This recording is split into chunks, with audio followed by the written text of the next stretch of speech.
कायर कुछ सोचते हुए कहता है, पर कछुए उस रात वो काला साया उस कमरे में कौन सा हवन कर रहा था और क्यों? कछुआ खामोश रहता है क्योंकि इस वक्त उसके पास कायर के सवाल का कुछ जवाब नहीं था।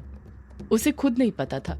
कायर और कछुआ कुछ सोच पाते कि उस रात वो काला साया रूम नंबर 666 के अंदर कौन सा हवन कर रहा था।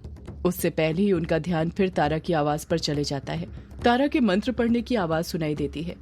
सृष्टि स्थिति विनाशानाम शक्ति भूते सनातनी गुणाश्रय गुणमय नारायणी नमो अस्तुते ते। जैसे इस बार कछुआ के कानों में ये मंत्र की आवाज पड़ती है, कछुआ तुरंत कुर्सी पर से उठ जाता है। कायर पूछता है, क्या हुआ? तू एकदम से उठ क्यों गया कछुआ? कछुआ कुछ जवाब नहीं देता है, बल्कि सीधे जाकर तारा के पास बैठ जाता है। तारा बड़े प्यार से मंत्र पढ़ते हुए अपनी कॉपी में कुछ लिखते जा रही थी। जब कछुआ तारा की कॉपी की तरफ अपनी नजर करता है तो देखता है कि तारा अपनी कॉपी में वही मंत्र बार बार लिख रही थी जो इस वक्त वो दोहरा रही थी। तारा ने काले पेन से लगभग पूरे पेज भर कर यही मंत्र बार बार लिखा हुआ था और वो पेज भरने ही वाला था। कछुआ बड़े प्यार से तारा से पूछता है, तारा बेटा, ये आप क्या कर रही हो? तारा कॉपी में लिखते हुए कहती है, मैं तो अपना होमवर्क कर रही हूँ कछुआ भैया। कायर वहीं पर खड़े खड़े तारा और कछुआ की बातें सुन रहा था। कायर हैरानी के साथ बड़बड़ाता है, क्या कहा? होमवर्क? वो भी ये मंत्र? कछुआ तुरंत तारा से पूछता है, तारा बेटा, किसने दिया आपको ये होमवर्क? आप बताओगी अपने कछुआ भैया को? तारा बड़े प्यार से पलट कर कहती है, मम्मा ने कछुआ भैया। मम्मा कह रही थी कि मैं स्कूल नहीं जा पा रही हूँ तो मेरी पढ़ाई का लॉस हो रहा है, तो उन्होंने यहीं पर लिखने के लिए ये मंत्र दिया है। मुझे कहा है कि ये मंत्र याद कर लेना, वो भी लिखते लिखते, जब तक याद ना हो जाए लिखते रहना। तारा की बात सुनकर कछुआ और कायर दोनों शॉक्ड रह गए थे। कायर खुद से बड़बड़ाता है, क्या कहा? वर्चस्विनी जी ने तुम्हें ये मंत्र लिखने के लिए दिए हैं? पर क्यों? वो भी इतने कठिन वर्ड? इतनी सी बच्ची से कोई इतने कठिन शब्द याद करवाता है क्या? कछुआ एकटक नजर से कॉपी पर लिखे उसी मंत्र को देखे जा रहा था जिसे तारा ने सुंदर अक्षरों में लिखा हुआ था कि तभी वो तारा के पास से बड़बड़ाते हुए उठता है, मुझे पता चल गया, अब मेरे समझ आ रहा है, मुझे पता चल गया। कायर मुंह बनाते हुए कहता है, अब तुझे क्या हो गया? क्या पता चल गया तुझे? तारा वापस से मंत्र पढ़ते हुए मंत्र कॉपी में लिखने लग जाती है। कछुआ तारा से कुछ दूरी पर आ जाता है और उसके पीछे पीछे कायर भी, ताकि तारा उन दोनों के बीच की बातें न सुन सके। कछुआ खोए हुए अंदाज में अभी भी खुद से बड़बड़ा रहा था, अब मेरे समझ आ रहा है, सब पता चल गया मुझे। कायर कछुए पर चिढ़ते हुए कहता है, अबे क्या पता चल गया तुझे? मुझे बताएगा भी या ऐसे ही पागलों की तरह खुद से बातें करता रहेगा? कछुआ कायर से कहता है, तुझे पता है तारा कौन सा मंत्र दोहरा रही है? कायर कहता है, मुझे क्या पता होगा, सौदाया तू है, मैं नहीं, जो मुझे मंत्रों के बारे में नॉलेज होगी। कछुआ कहता है, तारा कुंडलिनी शक्ति जागृत मंत्र दोहरा रही है। कायर मुंह बनाते हुए कहता है, ये कौन सा मंत्र है? कछुआ जवाब देता है, ये मंत्र कोई तब पढ़ता है जब उसे उसके अंदर की शक्ति जागृत करनी हो। तू कुछ समझा? कायर बेवकूफ की तरह ना में अपना सिर हिला देता है। कछुआ कहता है, अबे कायर, इसका मतलब ये हुआ कि तारा इस मंत्र के द्वारा अपने अंदर की शक्तियों को जागृत कर रही है और ये मंत्र वर्चू ने तारा को लिखने के लिए दिया है। और तुझे पता है ना वर्चू किसके वश में है? कायर तुरंत बोल पड़ता है, उस काले साए के।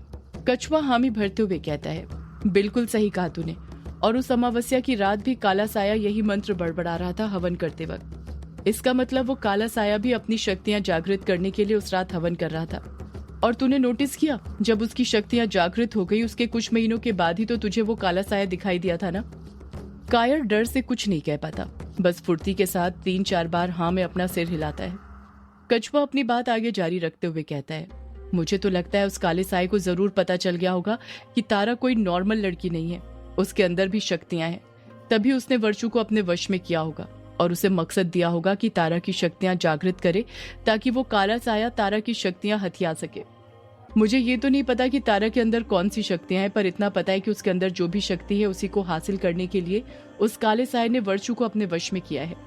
कछुए की बातें सुनकर कायर हैरान हो गया था। वो बड़ी बड़ी आंखें करके उसे घूरने लग जाता है। कछुआ मुंह बनाते हुए कहता है, ऐसे क्या घूर रहा है?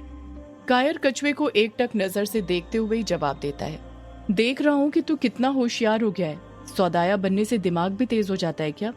कछुआ कुछ घबराते हुए कहता है, ये मजाक का वक्त नहीं है कायर, तुझे जरा भी अंदाजा नहीं है, अगर मकसद पूरा नहीं हुआ तो क्या हो जाएगा? कायर सीरियस होते हुए कहता है, क्या हो जाएगा कछुआ?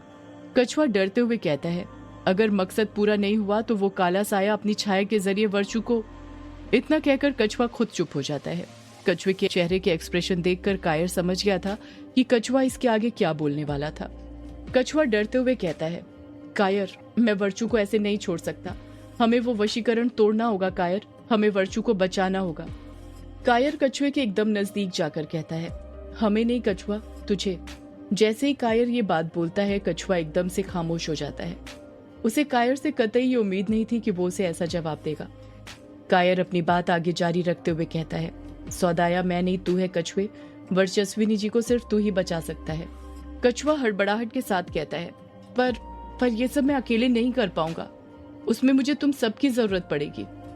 कायर कछुए की आंखों में देखते हुए कहता है, देख कछुए, मैं तो तेरा मरते दम तक साथ देने के लिए तैयार हूँ, पर अगर तू ये चाहता है कि हम सभी तेरा साथ दें तो मैं तुझे पहले ही बता चुका हूँ कि तुझे क्या करना है।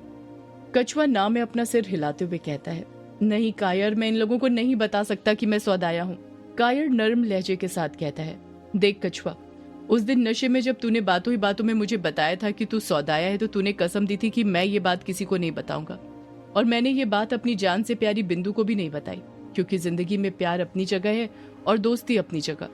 और अब भी मैं ये बात किसी को नहीं बताऊंगा, चाहे मेरी आंखों के सामने वर्चस्विनी जी तड़प तड़प कर अपना दम क्यों ना तोड़ दे।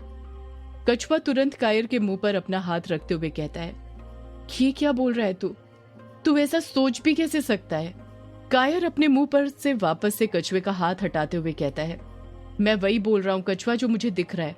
तू खुद सोच, तुझे खुद सौदाया बनने में भी 9 महीने लगे थे, तो तारा तो बेचारी छोटी बच्ची है, उसकी शक्तियां जागृत होने में कितना वक्त लगेगा? और अगर तारा की शक्तियां सही वक्त पर जागृत नहीं हुई तो तुझे खुद पता है वो काला साया क्या करेगा। कछुआ खामोश रहता है। कायर की बातों ने उसकी परेशानियों को और बढ़ा दिया था। कायर आगे कहता है, तेरे पास वक्त बहुत कम है कछुए, और मौके भी। ये तेरे पास आखिरी मौका बचा है। कायर की इस बात ने कछुए के रोंगटे खड़े कर दिए थे। कायर कछुआ की आंखों में देखते हुए कहता है, कछुआ, तेरे पास सिर्फ 2 रास्ते हैं, या तो तू अपने बारे में सबको बताकर वर्चस्विनी जी को बचा सकता है, या फिर छुपा कर मरने दे सकता है। अब तू सोच ले तुझे क्या चुनना है, अपनी पहचान छुपानी है या अपने प्यार को बचाना है। कछुआ उसी वक्त अपनी मुट्ठी भींचते हुए कहता है, मुझे अपनी पहचान छुपानी है। सौदायों की पहचान उनकी जान होती है, वो मरते दम तक किसी को पता नहीं चलने देते। कायर पलट कर कहता है, सौदाया बनने के साथ सिर्फ तू होशियार नहीं हुआ है, बल्कि तेरा दिल भी बदल गया है, काला हो गया है, काला, बिल्कुल तेरे काले जादू की तरह। सुना था सौदाए कभी किसी के सगे नहीं होते, बस अपने काले जादू के लिए जीते हैं। आज देख भी लिया कछुए। इतना कहकर कायर बिना कुछ सुने वहां से जाने लग जाता है। कछुआ भी कायर को नहीं रोकता है, वो उसकी तरफ देखता तक नहीं है। शाम हो गई थी, शाम के 6 बज रहे थे। अंधेरा होने में अभी वक्त था। शालिनी बंगला मुड़ा घाट पर पैदल आगे धीरे धीरे कदम बढ़ाए जा रही थी। इस वक्त बंगला मुड़ा पर उसके सिवा कोई और नहीं था, वो पूरे घाट पर अकेली थी। शालिनी धीरे धीरे आगे बढ़ते जा रही थी। उसके चेहरे के एक्सप्रेशन देखकर साफ दिख रहा था कि उसके मन में कुछ न कुछ तो जरूर चल रहा था। उसका मन काफी विचलित लग रहा था। दोपहर में जैसे ही वर्चस्विनी तारा से कुछ देर के लिए दूर गई थी, उसी वक्त मौके का फायदा उठाते हुए तारा ने शालिनी को सब कुछ बता दिया था कि कल रात कैसे वर्चस्विनी ने उसे अधर्म में बलि देना सिखाया था। शालिनी कदम आगे बढ़ाते हुए खुद से बड़बड़ाती है, जितनी तेजी से मैं तारा के मन में धार्मिक शक्तियां जागृत नहीं कर पा रही हूँ, उससे तेजी से तो ये वर्चस्विनी तारा के मन में अधार्मिक शक्तियां जागृत कर रही है। कहीं ये वर्चस्विनी सच में तारा के मन में अधर्म का बीज न बो दे, वरना जब उसकी शक्तियां जागृत होंगी और यदि तारा ने अधर्म का साथ दिया तो संपूर्ण मानव जाति का विनाश हो जाएगा। मुझे रोकना होगा इस वर्चस्विनी को, और उसका बस अब एक ही तरीका है। इतना कहकर शालिनी चलते चलते रुक जाती है। वो अपने आसपास नीचे अच्छे से देखने लग जाती है। शालिनी जहां पर खड़ी थी वहीं पर पालकी मारकर बैठ जाती है। शालिनी खुद से बात करते हुए यामिनी की आवाज में बड़बड़ाती है, यही वो जगह है जहां पर उस अमावस्या की रात जब मैं युग बाबू के साथ रतिक्रिया में लिप्त थी तो उस काली पोशाक वाले ने मुझ पर क्रकट से वार किया था और मुझे मेरे युग बाबू से दूर कर दिया था। अब मैं इस जगह से अपने मंत्रों की शक्ति से उसी का पता लगाऊंगी। उसी ने मेरा शरीर छुपाया होगा, मैं उसे छोड़ूंगी नहीं। शालिनी ने इतना कहा ही था कि वो तभी ना में अपना सिर हिलाते हुए खुद से बात करते हुए कहती है, नहीं नहीं यामिनी, ये तू क्या बोल रही है? जज्बाती मत बन, जरा दिमाग से काम ले। उस रात तूने देखा था ना, उस काले पोशाक वाले आदमी के ऊपर तेरे किसी मंत्र का असर नहीं हो रहा था। ना वो तेरे वश में हो रहा था, ना बेहोश हो रहा था। उसके पास कोई ना कोई शक्ति तो जरूर थी, तभी वो तेरे मंत्रों के वार से बच पा रहा था। अगर तूने उस काली पोशाक वाले आदमी को ढूंढ भी लिया तो हो सकता है ताज की शक्ति सिर्फ काफी ना हो, उसके लिए शरीर की शक्ति भी चाहिए, जिसके लिए तुझे तेरा शरीर चाहिए। इसलिए पहले अपना शरीर ढूंढ। यामिनी, अगर तुझे तेरा शरीर मिल गया तो वो काली पोशाक वाला खुद तेरे हाथों लग जाएगा। उसे तुझसे फिर कोई नहीं बचा पाएगा। मार देना उसे भी वैसे ही जैसे उसने तुझे मारा था। इतना कहकर शालिनी गुस्से से अपने दोनों हाथों में उसके आसपास पड़ी रेत को भींच लेती है। शालिनी मुट्ठी की रेत छोड़ते हुए कहती है, एक बात जो रह रहकर मेरे दिमाग में आ जाती है, और वो ये कि जब उस काली पोशाक वाले आदमी ने मुझे नदी में डूबने के लिए छोड़ दिया था, तो फिर वो कौन था जिसने मेरी मदद की? मेरा ताज वहां पर कैसे पहुंच गया था? क्या वो काली पोशाक वाला आदमी था?